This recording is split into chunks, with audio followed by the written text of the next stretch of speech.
বাড়িদার করার পরে এরপরে এক পর্যায়ে আমার স্বামী বাধ্য হয়েছে যে তুমি মামুন যা বলে, দেলোয়ার হোসেন আল মামুন যা বলে তুমি মামুনের কথা শোনো, আমার যদি বাঁচাইতে হয় তুমি উনি যা বলে তার কথা শোনো। 1.5 মাস থাকতে তা আমি সবসময় অগ বাসায় আমার থাকা লাগবে, আমি যদি না থাকি তাহলে আমার স্বামীরে মারিয়ে ফেলাইবে। এই রকমের একাধিকবার আমার ও নির্যাতন করছে। একের পর এক মামলাতে আমার জীবনে কিছু নাই, আমি টাকা দৌড়াই। সইতে না পারি আমি তো কথা বলছি, ঠিক আছে? এই গায়ে যে তুমি ওজা বলে তাই শোনো।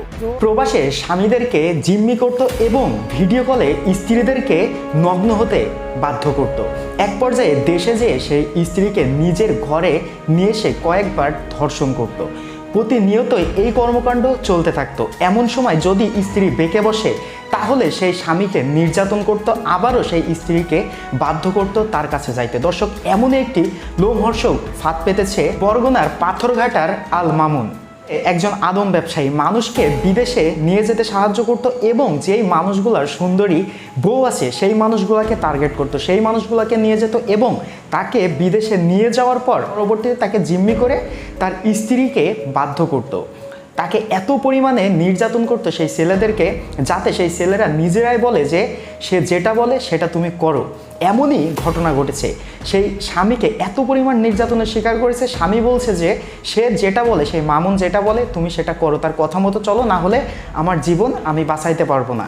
স্ত্রী বাধ্য হয়ে স্বামীকে বাঁচানোর জন্য তার কথা মতো অনেক সময় ভিডিও কলে নগ্ন হতে বাধ্য হয়েছে। পরবর্তীতে সেই আল মামুন যখন দেশে আসে তখন সেই সুন্দরী স্ত্রীগুলোকে নিজের বাড়িতে নিয়ে যেয়ে মাসের পর মাস সেখানে রাখতো। যদি কোনো স্ত্রী এটি করতে বা তার এই কথাতে রাজি না হতো বা বেঁকে বসতো, ঠিক তখনই আবারও তার স্বামীকে কঠিনভাবে নির্যাতন করত এবং বারবারই তাকে ব্ল্যাকমেইলের শিকার করতো। দর্শক, এই ঘটনাটি আপনাদের সামনে উপস্থাপন করব এবং একটি মানুষ, একটি নারী, সে এই ঘটনার টোটাল বিবরণ দিচ্ছে এবং তার স্বামী বলছে যে আমাকে সেখানে এত পরিমাণে নির্যাতন করতো যে আমি এই কথাটা আমার স্ত্রীকে বলতে বাধ্য হয়েছি যে সেই মামুন যেটা বলে তুমি সেটা করো।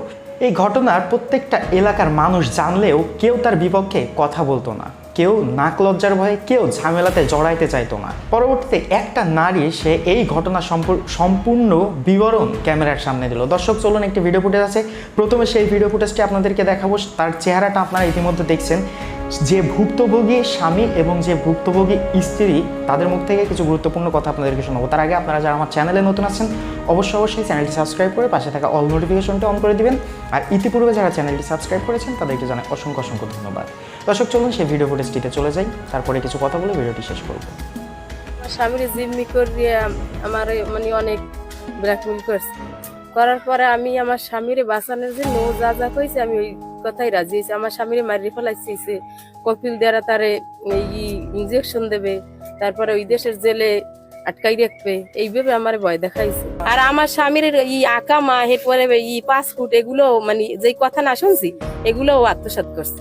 তাদের বাসায় তো আমি মাঝে মাঝে 2 দিন 3 দিন থাকতাম, আবার বাড়ি আসতাম, আবার যাইতাম এরকম। কিন্তু আমি তো এমন এক চাপের মধ্যে পড়ছি, এক শ্বশুর বাড়ির চাপ দেয়, এক আমার স্বামী ওইদিকে আটকায়, এক আমার ওর কথা শোনা লাগে। ও যা যা করতে বলছে আমি ওইটি করতে বাধ্য হয়েছি। বাড়িদার করার পরে এরপরে এক পর্যায়ে আমার স্বামী বাধ্য হয়েছে যে তুমি মামুন যা বলে, দেলোয়ার হোসেন আল মামুন যা বলে তুমি মামুনের কথা শোনো, আমার যদি বাঁচাইতে হয় তুমি উনি যা বলে তার কথা শোনো। তারপরে হইলে আমি আমার স্বামী যখন এক পর্যায়ে তার জীবন বাঁচানোর জন্য আমার কাছে এই কথা বলছে, আমি তখন দেলোয়ার হোসেন আল মামুনের বাসায় গেছি চরদোয়ানি। যাওয়ার পরে 1 মাস ও বাসা ও রয়েছে যাইয়া বাংলাদেশে রয়েছে 1.5 মাস থাকতে আমি সবসময় অগ বাসায় আমার থাকা লাগবে, আমি যদি না থাকি তাহলে আমার স্বামীরে মারিয়ে ফেলাইবে। এই রকমের একাধিকবার আমার ও নির্যাতন করছে। এখন আমি দেশবাসীর কাছে বিচার চাচ্ছি, আমার একের পর এক মামলাতে আমার জীবনে কিছু নাই, আমি টাকা দৌড়াই।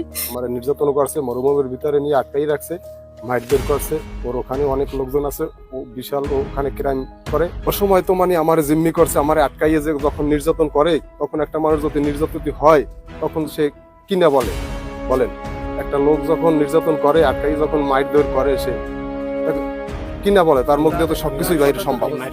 আমি মাইট সইতে না পারি আমি তো কথা বলছি, ঠিক আছে? এই গায়ে যে তুমি ওজা বলে তাই শোনো। ও একটা লুচ্ছ টাইপের লোক। কেমন লুচ্ছ? এই যারা প্রবাসে যায় তারা তো তার সামনে সে একটা মালিক, তার দ্বারা ওই কথাবার্তা বলে, যার বউ একটু সুন্দর দেয় হ্যার নাম্বার গো নেবে, নিলে হ্যার একটু ভালো কাম কাজ দেবে, আর যার বকো শুনবে হ্যাঁ সেই দিয়ে বকদা করে লাগতেই পারি হিড়ে দেবে। এটা তো সবাই জানে এলাকাবাসী যে আসলে ওটা প্রতারক। এই দেশের মানে প্রতিটা বিষয়ে আপনাদের মাধ্যমে এইমাত্র জানতে পারলাম। এ বিষয়ে আমরা তদন্ত করে যথাযথ আইনি ব্যবস্থা নেব। নারী যদি কোনো অভিযোগ করে তাহলে আমরা সেটাও তদন্ত করে দেখে তাদের যথাযথ আইনগত ব্যবস্থা গ্রহণ করব, তাতে প্রয়োজনীয় সকল ধরনের আইনগত সহায়তা আমরা পাবো। দর্শক, আপনারা সম্পূর্ণ ভিডিও ফুটেজটি দেখলেন।